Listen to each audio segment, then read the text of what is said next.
They had a 17-point lead with 9 minutes to go in the third quarter. Had a chance to win at the end of regulation as well. They've gone overtime with Detroit, OKC, and the Wizards. So some of the bottom dwellers of the NBA. Yeah, they did bottom dweller, but they all got hard. If you look at where Detroit came out, they played them hard. You look at where OKC played them hard. Tonight, they played them really hard. You look at Westbrook and Bradley Beal, an all-star, came out and gave them 30 apiece, 60 points plus with those guys. And when you have dynamic guards like that and you're missing one of yours, it's going to be a long night. Yeah, I mean, look, in this game, if you allow teams to feel like they can beat you, then, you have guys like Westbrook and Beal and, well-coached team, they're probably going to do it. And so that's what happened. The Lakers had a 17-point lead. They took their foot off the gas. They made some really stupid, silly turnovers, stopped executing, stopped moving, and they didn't deserve it. It was an ugly win. If I were coaching, I might have them practice about 30 minutes after this game because it was something they needed to play well. They played well, enough to win this game and to come out in the third quarter. And look, the Wizards are good. They got some good players. They got two on the street. Exciting players. They've been winning. But when you have a 17-point lead, you have to come with a different mentality. They stop moving the ball. Look, I don't mind when the ball is in LeBron's hand if he's hot, but when he has it, there's not a lot of ball movement going on down the stretch. And that's why they were difficult getting shots. There was no movement. The defense was set right on him. And there was just, not enough to overcome the victory. So they didn't deserve it tonight. They didn't deserve it. And, Washington played well down the stretch with some other players that hit some big shots. Last sequence here, LeBron with 7 seconds, pulled up from long range, and Kuz gets the rebound, kind of chucks it up, and there's your ball game. Another thing, too, Geeter. LeBron's getting a little tired, I think. How many minutes tonight? Over 40. Yeah, see, tonight was 43, James. He's been over 40 4 times this year. They've all been in the overtime. They got to start taking a look at that, even though they need wins and they need LeBron. They got to play without him sometime and let them get back into the motion like they did in the first half. The ball was moving. They were getting some decent shots. Yeah, well, you mentioned something earlier, James. You said coaching. And we know Vogel is huge on stats.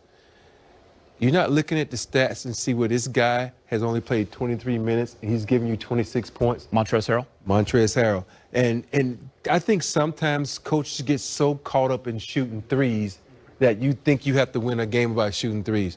Montrez was killing on the inside. He was getting rebounds. He was getting points in the paint.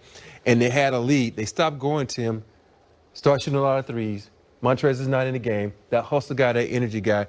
And you start going downhill. So he goes with Gasol a lot down the stretch in that fourth quarter in this overtime. Must be a defensive matchup. What are you seeing from Gasol defensively that you're not seeing from? Obviously the size, but I mean, because we were all thinking maybe, hey, there was a time where they were stagnant. You need a guy like Trez in there. Well, for me, watching that, you watching Lopez. You can guard Lopez. I can guard Lopez. So you can still put Montrez in the game because Montrez was going to work on. I know Lopez probably got a couple of jumpers on him in the first quarter. But Montrez figured him out. Montrez said, I know what to do. I'm going to swipe him down low so he can't get the shot off. And Montrez is a very smart player. He took a huge charge down the stretch. And you got to have guys like that because you had that one moment in the game where LeBron and Gasol switched. Gasol got blown by. Got blown by full layup. If Trez in there, at least you get a better on-ball defender than Gasol. And I think there are moments like that where you got to sometimes – I know this is your rotation. You're not used to having Trez down the stretch in the game because you usually have AD in there. Hey, he's rolling for you. He's a good defensive player. He's a smart player. He's a hustle player. You have to use him. I agree. I agree 100%. Game plans are just that. They're game plans. And sometimes, you have to throw that away and just play by the feel of the game. And you needed energy. You needed extra possessions. You needed, you needed your Montrezl Harrell in there. So I know Marc Gasol plays this role. He can knock down the three and has knocked down the three. But I would agree with you there, Rob. He was effective. He was enhancing what LeBron does out there as well. So yeah, I mean, it was an ugly loss, and everyone's got to take a look at it, coaching staff and the players. 17-point lead. you come out and you play like you're down 17 in the first 6 minutes of the third, and you put it away. Washington, I don't think they had that fight in them if the Lakers had come out and, played strong, but they let them back in. And when you let them back in, everybody gets excited. Westbrook, Bill, everybody's shooting threes then. Lopez is scoring. So they felt like they need to keep their streak going because the Lakers kind of gave them an opening. Timing is everything, and it just AD goes down, and you feel like Dennis Schroeder is really going to step up as that number 2. He has 24 points. We're talking about it. And then he goes out for the health and safety protocols, and he's really missed these last 3 games, especially in times like this where you see these long stretches for the Lakers offensively where they're not getting a bucket. They're going 7 minutes in the third quarter, 9 minutes over stretches. Wizards are going on 21-9 runs. They went on a 51-27 run from the 9-minute mark until the middle of that fourth quarter, third quarter of the fourth. That's where you're missing a guy like Dennis. Someone, James, who can create a shot for himself or for others, not named LeBron James. Yeah, he's well missed. There's no question. I think that 17-point lead may have gone to 23 or 24 with Schroeder in the game because not only does he create for himself, he's a willing passer when Montrez is in there, those little internal passes. And he also is a defensive threat, on Bill and Westbrook. He has a tendency to stay in front of people a little bit longer than most. But I think even without, Schroeder, allow somebody else to handle. Set some picks for LeBron. Let him come off of something so it's unpredictable. It is very predictable when he has it.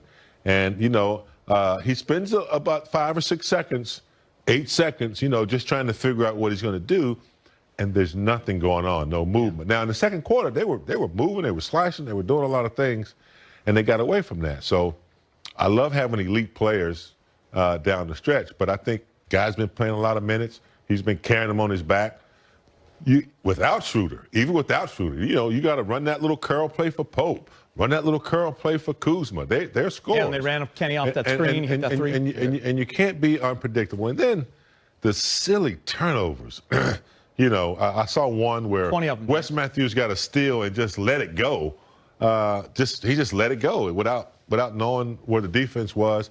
There were 3 or 4 of those where they could have, enhanced their lead or gotten back in the game. Well, they just, it was an ugly game. And I don't know whether they're tired or fatigued, but that was one that was unacceptable in the third quarter. Frank had mentioned fatigue for sure playing a factor over this last few weeks, and he cited the overtime games for a big part of it. Coming off that 7-game road trip, you go 3 overtime games in a row at home. Yeah, one was double. Yeah, when you do that, you got to realize, I know, Steve Kerr did one of the smartest things you ever say. He did. He told someone, I'm not playing him because... Steph Curry? Yeah, Steph Curry. When Steve Kerr said Steph Curry, I'm not going to play him because I value him as a player more. And I think Vogel needs to look at LeBron and say, I don't care, LeBron. You can be mad at me all you want. I value your body. I value what you bring to the team later on down the line because we don't want to lose games, but you are more important than us down the stretch. You're going to be fresh. Because we don't know what this league going to do when it comes to playing games. We don't know when the All-Star games are going to be. We don't know when the second half of the schedule come up. We don't know how many games he's going to have to play in a row. So right now, take care of the now and let other guys play. And they had some moments where THT brought the ball up and LeBron gets off it. THT does a good job. He runs the offense and LeBron, he kicks it and moves and cuts. And they need to do more of that. And sometimes you just say, LeBron, we need you down the stretch. Relax. Yeah, and that's what we were talking about with Trez. Trez did have 5 fouls. We